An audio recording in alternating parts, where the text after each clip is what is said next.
Welcome to NFL Fantasy Live. I'm Marcus Grant alongside Cynthia Freeland, Kimmy Chex, and Adam Rank. And before we get started today, in honor of National Vanilla Cupcake Day, I have to ask Cynthia, what is your favorite dessert? Obviously Rice Krispie treats. I know they're not very fancy, but pretty much marshmallows and lovely cereal and butter. It hits all of the things that I need, all the sugar. I love it. I mean, I've already gone on and gained the COVID-19, so whatever, and now I'm looking forward to the holidays. I'm like a pie cobbler girl, so just give me any pie, any cobbler, I'm good to go. Yeah, I'm going to say pizza. That's my favorite dessert. I'm going to say that, any kind of pie is pretty good, although I do feel like someone lied to us when it came to red velvet, and I just found out it was basically chocolate with red dye in there. I feel as though I've been told it's marketing. A tale. I've been sold a bill of goods on red velvet. All right, that leads us to some potential waiver wire treats for week 10. So, Adam Rank, who could sweeten up your lineup this week? Well, if you need some tight end help because Travis Kelce is on a bye this week, Irv Smith Jr. is somebody you should investigate. He's had at least 10 fantasy points in 3 out of his last 4 games. He had 4 targets that he turned into 2 touchdowns last week. With 4 targets, was tied for the second most on the Minnesota Vikings. They don't throw the ball a ton, but this is a good matchup this week against the Bears, who've allowed a top 9 fantasy tight end in 3 consecutive games. So that's where I'm focused right now. Well, I'm looking at Duke Johnson. David Johnson left the game versus Jacksonville with a potential concussion. I'm not sure what's going to happen with him going forward. So you need to go pick up Duke Johnson for insurance. Now, if you're looking for a running back, go get him because he could be the starter. This could be a great pick for this week at Cleveland. When you look to see how many snaps he's been playing and what he's been doing and how he's able to just seamlessly step in and execute, this is a great pick in a situation where the Texans are looking for kind of a must-win situation. On top of that, it's a revenge game for Duke Johnson against the Cleveland Browns. I'm going to go with Tua Tagovailoa, and look, he showed himself out in a big way against the Cardinals last Sunday. Accounted for 283 of their 315 total yards. And not is it just this week that he's got a good matchup against the Chargers, but the next couple of weeks at the Broncos, at the Jets, all of those teams are in the top 10 in terms of most fantasy points per game allowed to quarterbacks. Still available in a ton of NFL.com leagues. And look, we've seen rookie quarterbacks show out. Tua very well could be the next one on that list.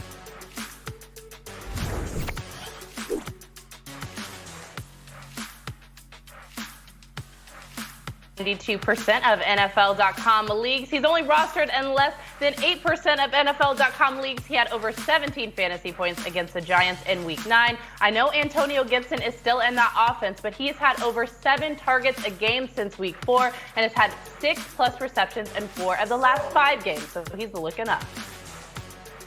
All right, we'll go around the horn now, and you guys let us know who are your top 3 waiver wire priorities. Adam Rank, we'll start with you.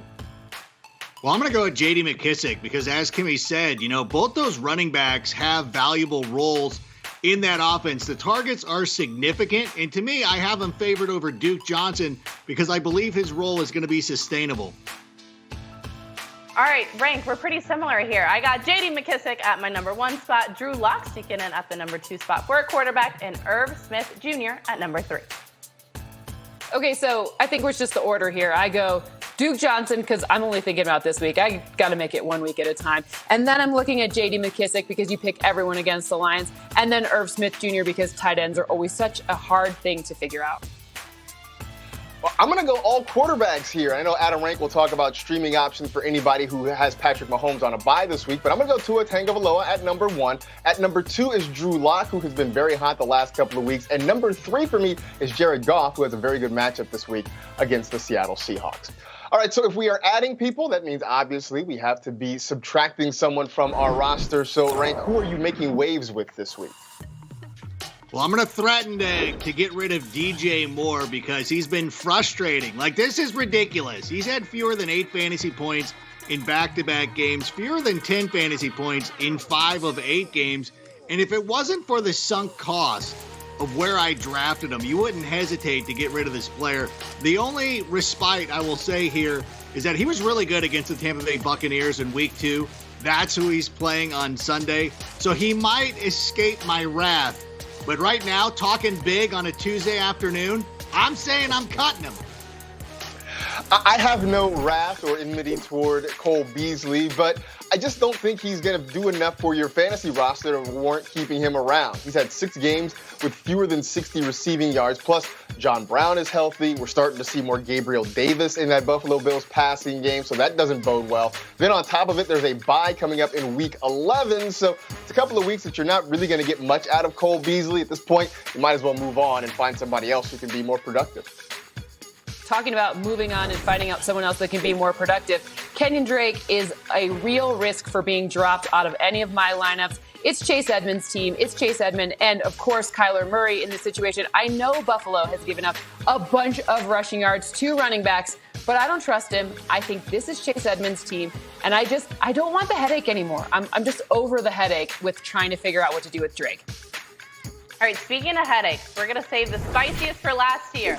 It's Marquise Hollywood Brown. I'm done. We're done. We're broken up. I've given up on you. He's rostered in 84% of NFL.com leagues, and a lot of us fantasy managers, our producer Mossy included, were frustrated because he only put up less than 7 fantasy points against the Colts in Week 9. His fantasy points have decreased in 3 straight games, lesser than 10 fantasy points in those 3 straight games.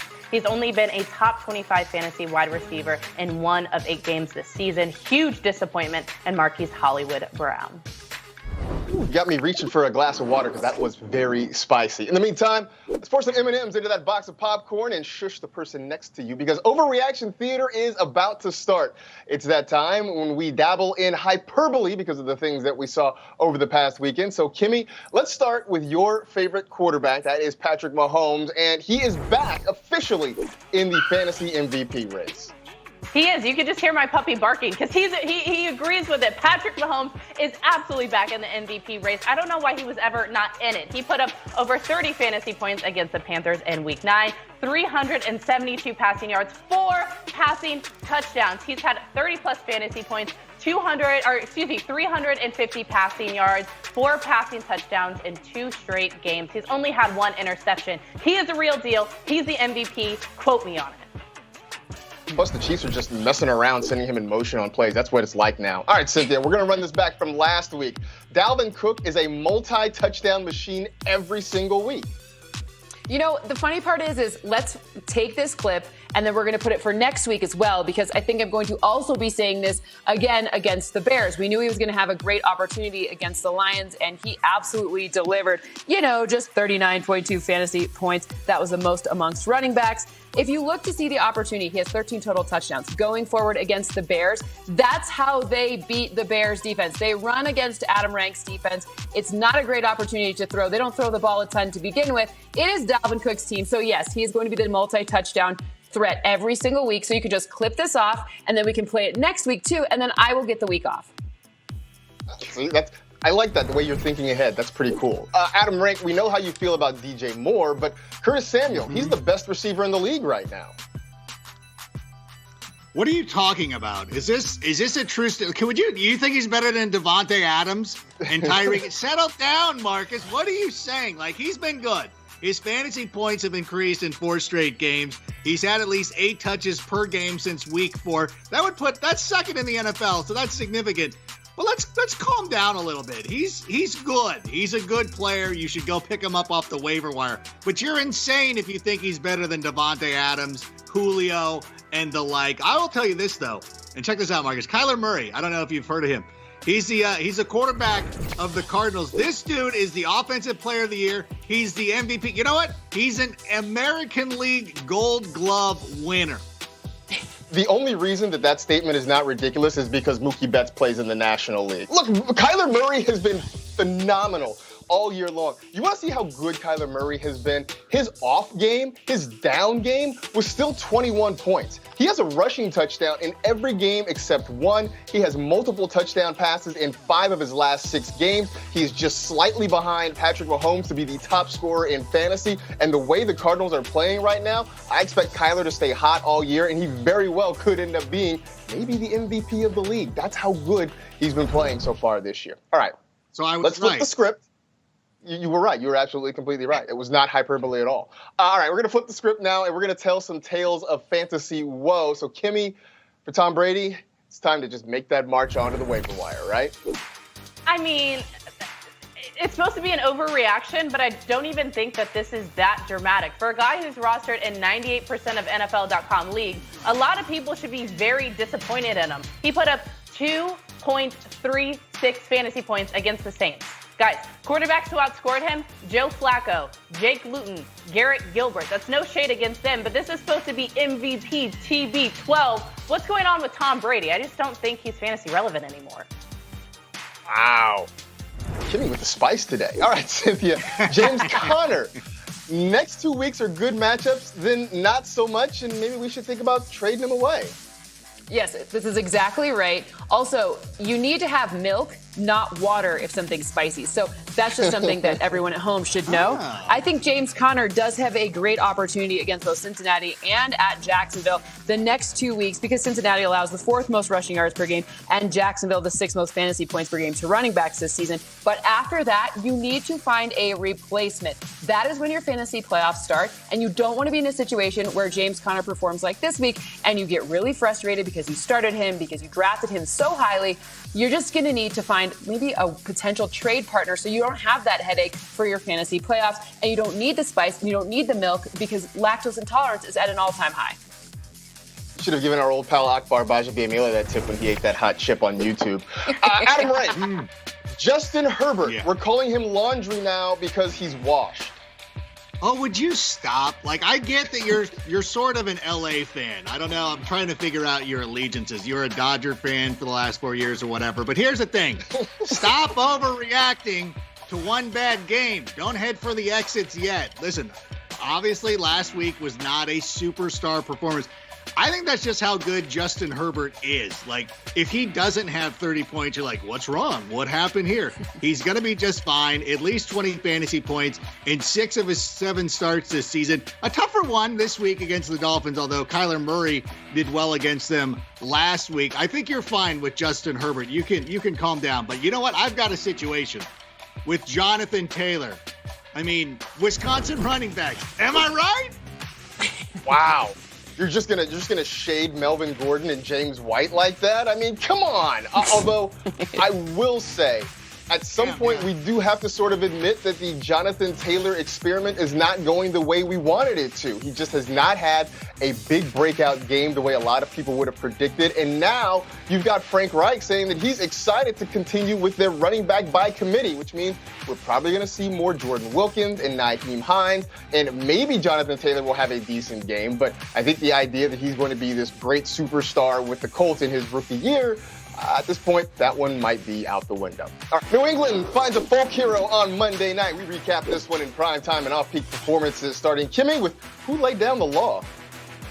All right, let's start off here with Jacoby Myers. I hate to ever give Adam Rank credit, but on yesterday's show, a viewer needed him to get over 13 fantasy points to win. Rank said, you're good. Jacoby's going to ball out. That's exactly what he did. There it is. Eddie, you should say Adam Rank. I hate ever giving you credit, but whatever. Okay, back to Jacoby Myers. Rank, shut it. All right, he came through, finished as a fantasy wide receiver number 4 with almost 29 fantasy points. His fantasy points have increased in 3 straight games. He's had 10-plus target in 2 straight games. He's still available in 96% of NFL.com leagues, so be like Eddie, go pick him up and start him.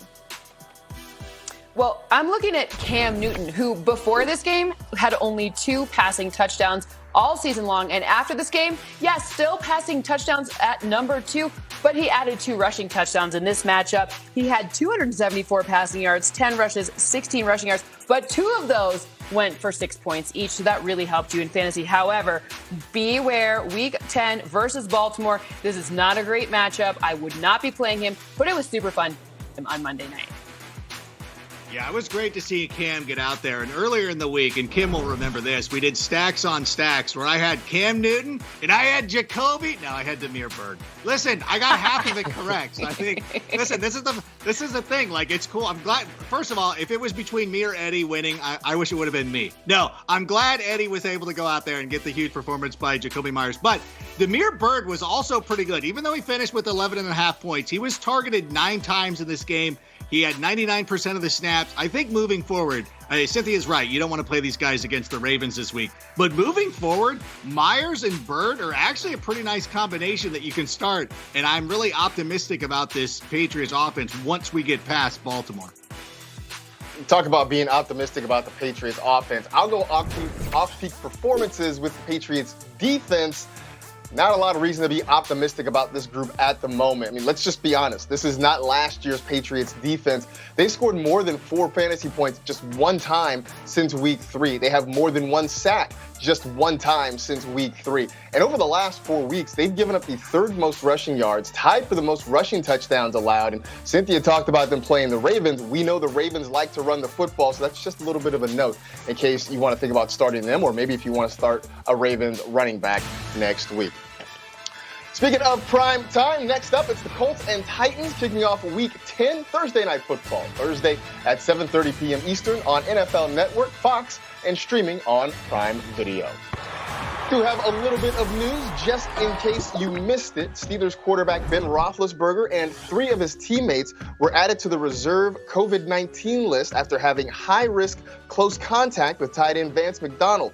Each are eligible to return to the facility on Saturday, provided they test negative and have no symptoms. Roethlisberger, however, is allowed to rehab his knee at the facility, and Vance McDonald will remain quarantined for 10 days. The Steelers host the Bengals on Sunday.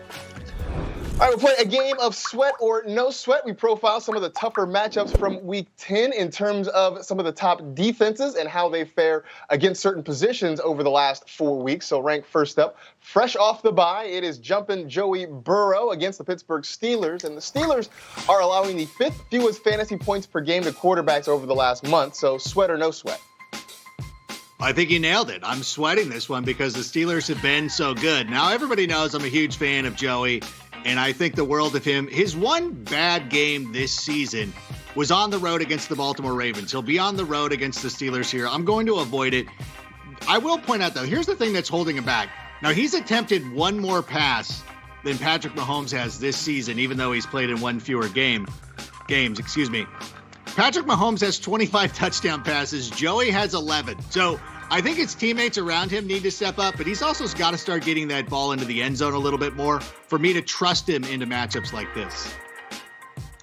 All right, Kimmy, DJ Dallas is facing the Rams, who are allowing the 4th fewest fantasy points to running backs over the last 4 weeks. Sweat or no sweat for DJ? All right, it's a mild sweat on this one because of the matchup, but he's, for me, at least become a must-start because of the injuries that are still plaguing the Seahawks running back. Dallas has had 11-plus fantasy points in 2 straight games and 3 touchdowns in 2 games combined. Now, I understand that the Rams are really tough against the run, but I do believe that this is going to be a game where the Seahawks are up by a lot in the first half, and then they'll lean on Dallas and the run game in the second half because it's going to have to stay competitive. All right, Cynthia, we go to DeAndre Swift, who faces the Washington FT, and they're giving up the 3rd fewest fantasy points per game to running backs over the last 4 weeks. So sweat or no sweat for Swift? Surprisingly, I'm not sweating this one. Why? Because his 13-plus touches in 3 of the past 4 games are a good indicator. Matthew Stafford, this throwing offense, does keep defenses honest, meaning they do have to defend both the run and the pass on every down. And the Lions are really leaning on and relying on DeAndre Swift, especially in the red zone. So I'm not sweating this one, and I'm actually surprised that it wasn't even a mild sweat. All right. We'll stay in the division with Adam Thielen taking on the Bears on Monday Night Football. Chicago is allowing the 4th fewest fantasy points per game to wide receivers over the last 4 weeks. And I will tell you, I'm sweating this one. I mean, the matchup certainly is bad, as we mentioned. But on top of it, the offense has really pivoted away from throwing the football and going to the run. No surprise with how good Dalvin Cook has been. Thielen's had 5 or fewer targets and fewer than 60 receiving yards in 3 straight games. So a bad matchup with decreased usage means I'm kind of worried about Adam Thielen this week. Now, despite being heavyweights in reality and in my heart, Kansas City will not partake in my 5 this week. Now, last week I gave you my 5 fantasy busts of the season, so this week it's only appropriate that I give you my 5 first-half fantasy MVPs. But Patrick Mahomes is not going to partake in the list, even though he threw 9 touchdowns over the last 2 weeks. It's time for some other guys to get some shine, starting at number 5 with Alvin Kamara. Now, it's no surprise that AK makes the list after stepping up as both a running back and a wide receiver for the Saints while filling the void of an injured Michael Thomas. He's been a top 10 fantasy running back in every week he's played this season, while also having 119 plus scrimmage yards in 6 of his last 7 games. Now, as of today, Alvin Kamara is the leader in fantasy points amongst all fantasy running backs. Number 4, quarterback time, is Russell Wilson. Now, he's been the front runner for MVP from the jump with 28 passing touchdowns through week 9. Crazy numbers now. He's finished with a top 10 fantasy quarterback in 6 of 8 games this season and is having his career high in fantasy points. It's an average of 28.5 points and almost 7-point uptick from his previous career high. Number 3, sticking with the quarterbacks here, it's Kyler Murray. The young buck has been insane with 21 plus fantasy points in every single game played. His 8 rushing touchdowns this season is tied with Cam Newton for most amongst quarterbacks, but Cam's not even coming close to his other numbers, including fantasy points. Kyler is averaging over 29 fantasy points a game, the most by any quarterback in NFL history. All right, number 2, let's move away from the quarterbacks and talk a receiver. It's Devontae Adams. He's having a season that most fantasy managers would dream of. He's had more 30-point games than anyone else with 4. And he's also the only player in the NFL with 2 40-bangers this season. Now, Adams is head and shoulders above other wide receivers, averaging about 7 more fantasy points per game than DK Metcalf, the wide receiver number 2. All right, number 1, drum roll please. Mossy, hit him.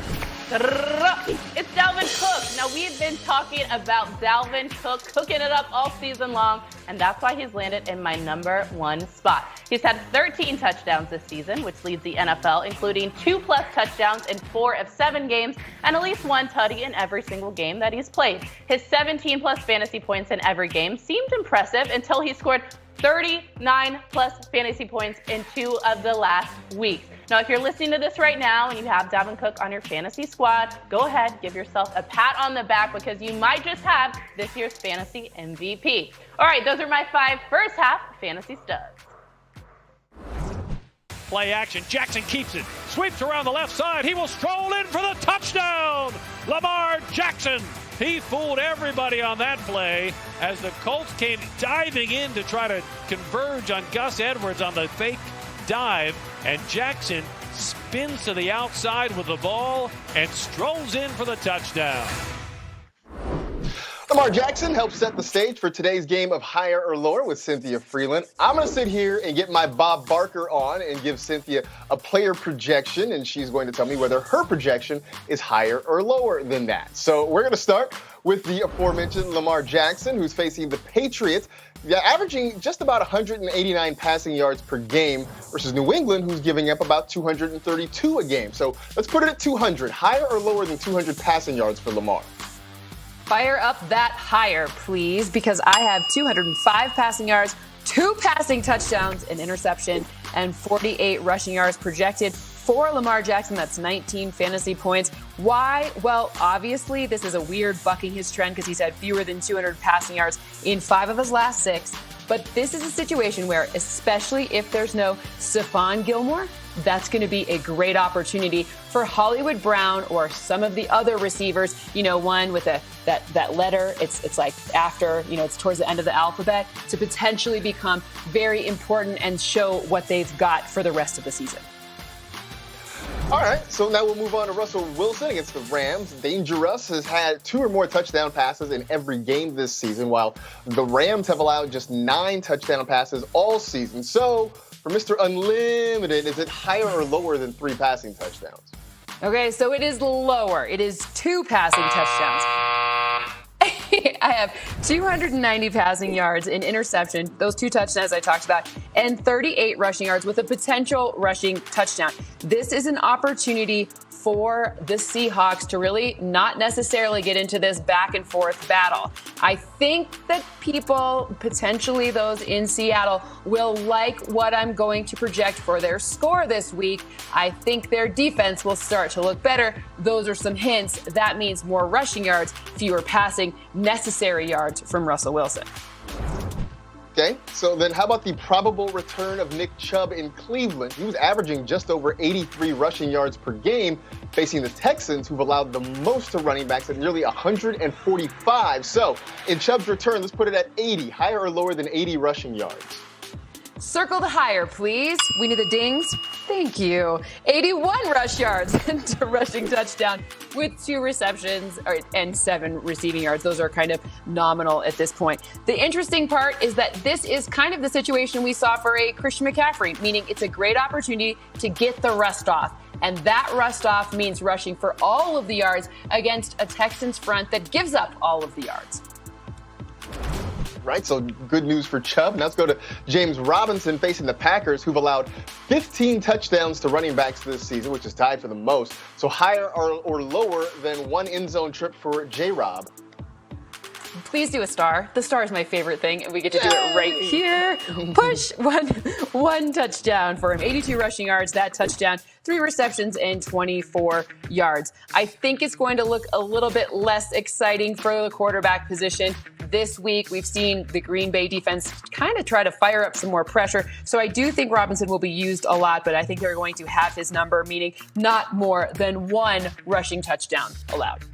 All right, we'll shift to some receivers. First up, Michael Thomas, who hasn't scored a touchdown yet this season, facing the 49ers, who've given up 12 receiving touchdowns. So higher or lower than 1 receiving touchdown for Michael Thomas. 2 stars in a row. Second star right here. We got our first touchdown for Michael Thomas. This week, projection is 7 receptions, 91 yards, and that elusive touchdown. I think the interesting part about Michael Thomas was how integral he was to that banging win against the Tampa Bay Bucks. That happened so quickly, they didn't even really need to go to him in the second half. So I think he would have had it last week, but now we get to do the star and his first touchdown with a star this week. Makes it even more special, don't you think? Absolutely. Okay, so we just heard Kimmy talking about Davante Adams. He's going up against Jacksonville. Adams has had over 170 receiving yards in 2 of his last 3 games. The Jaguars are allowing the 10th most with 177 per game to wideouts. So we're just going to put it at a paltry 130 for Davante Adams, higher or lower? You know, I think we're going to have to go lower here.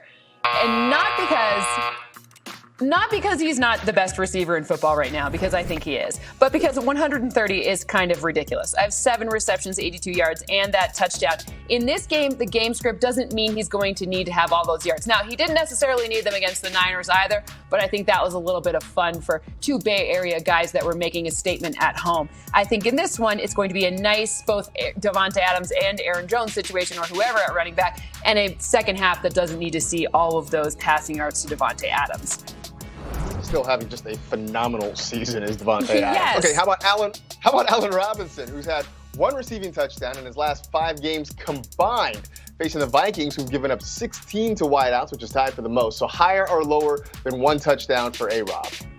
Marcus, do you know why today is the best day? The Is it a third star star! day? Put it right there. 3 stars. I love it. That's my favorite. Okay, the projection is 5 receptions, 63 yards, and a touchdown. Minnesota's getting a lot of respect in this game, and I think Nick Foles is going to want to put a little more respect on his name. Allen Robinson wants to see the end zone. That man wants to get paid. Remember, he's a free agent at the end of the season. Monday night is a great place to see the end zone, and I think he does it on Monday at home, and I think they might surprise some folks with the end of that score.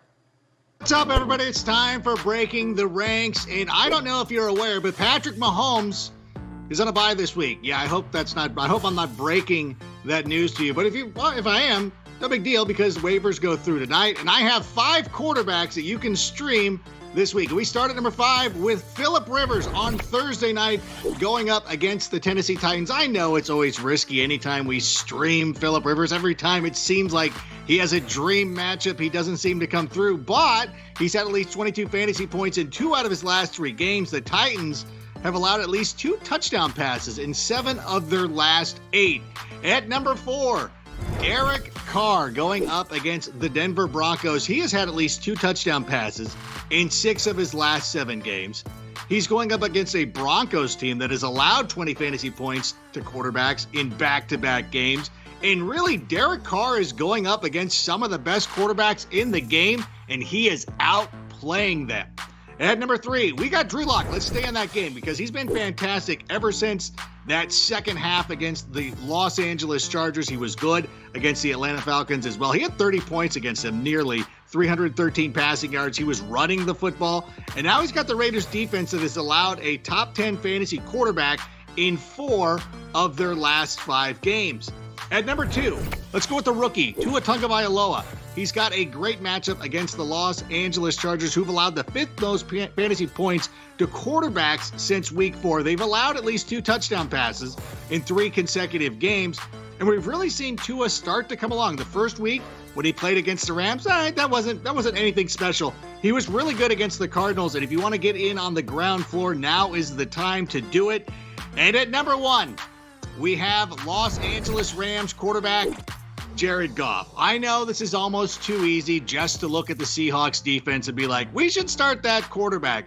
But it really is kind of that easy. The Seahawks have allowed a top 4 fantasy quarterback in 4 of their last 7 games. They've allowed a QB1, that's a top 12, 13 quarterback, in 7 of 8.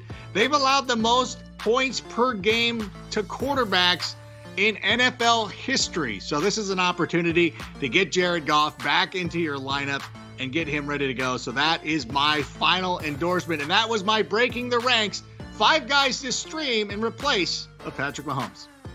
All right, so we've gone through the streamers. Now it's time to help you fix your flex. Week 10 flex time is upon us. We're going to try to help you fill that final spot in your starting lineup. So Kimmy, who's got some flex appeal this week?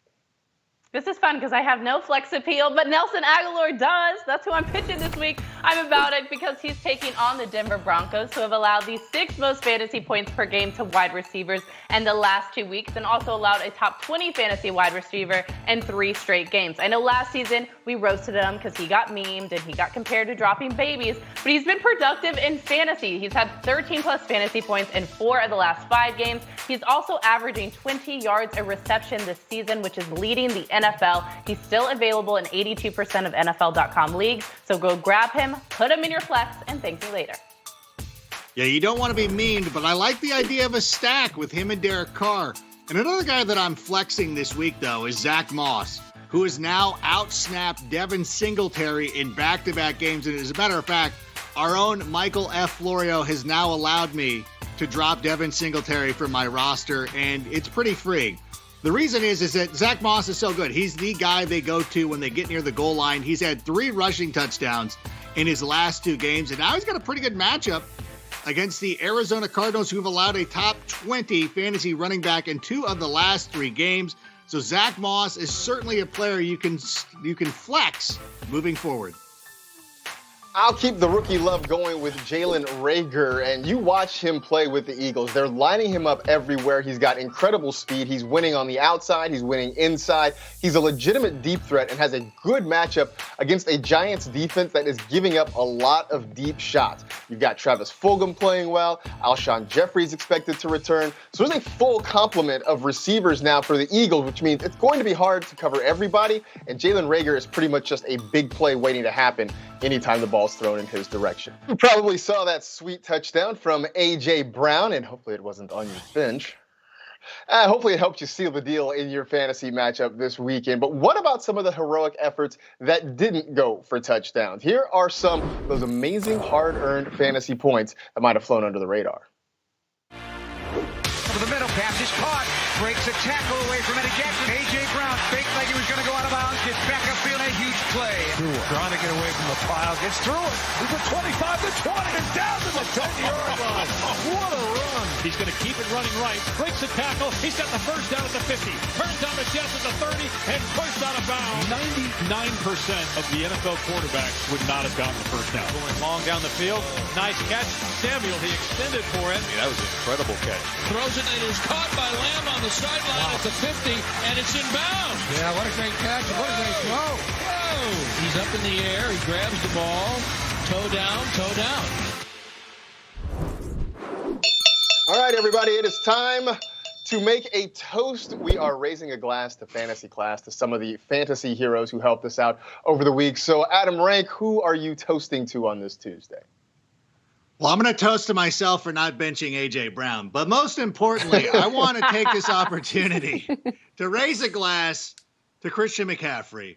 You know, looking back over this arduous NFL season, it has been a long 6 weeks without you, and yet you returned to our lives on Sunday, and not only were you good, it was just nice to see you. I would have been happy if you would have just arrived, you scored 10 fantasy points. I would have shook your hand and said, thank you very much for this. It's very nice of you. You had to go out and score 30, which, Christian, I don't know that I deserve this. I don't know that this is what I need. So I'm going to raise this glass to you. I'm going to raise this glass to you in your shoulder, which I hope is okay, because we're going to be looking at that practice report throughout the week. But thank you so much for returning. Thank you. Hear, hear. Cheers. All right, Kimmy, next up, who are you toasting to?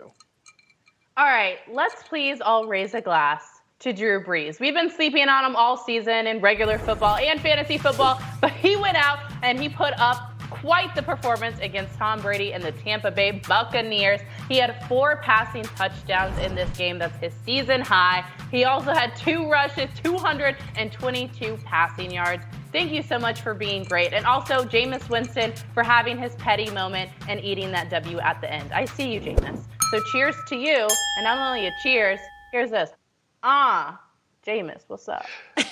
Cheers. Everybody needs an hors d'oeuvre. Everybody needs an hors d'oeuvre with their beverage there, so you can eat a little W. All right, Cynthia, who are you toasting to? I love a good petty, and the Alliance of American Football wasn't good to me, but it was good to Garrett Gilbert, who was the Orlando Apollos quarterback, and who was good again. This week, he breathed some life into this Cowboys offense. CeeDee Lamb, relevant. Amari Cooper, relevant. I mean, it was fun to watch, and it was against the Steelers' defense, nonetheless. It looked like the Orlando Apollos. And remember, in the Alliance, you weren't even allowed to blitz. So I'm not going to pretend that I believed in him, but that's why he needs, like, the double toast right here. That's awesome. Good for you. I hope they paid you. They didn't pay me. There's my petty. Happy Tuesday.